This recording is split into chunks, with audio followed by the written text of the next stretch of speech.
I love a sloppy joe.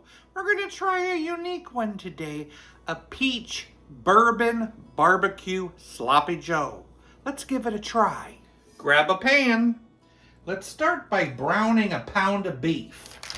I'm gonna cook it with half a chopped onion, a tablespoon of garlic. It calls for a cup of canned diced peaches. I'm just going to use a couple of these little cups of diced peaches.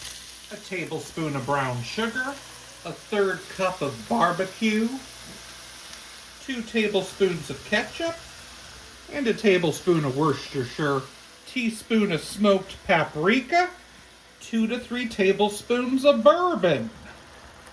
Let's combine and reduce the heat and allow it to simmer for about 10 minutes. Here we go, peach bourbon sloppy joe, and yes, it is sloppy. And it's tasty.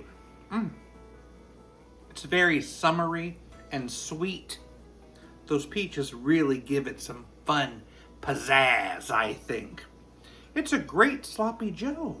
I think I'd give it an 8.3 out of 10. I put some yeast in my broth. The result was soup rising.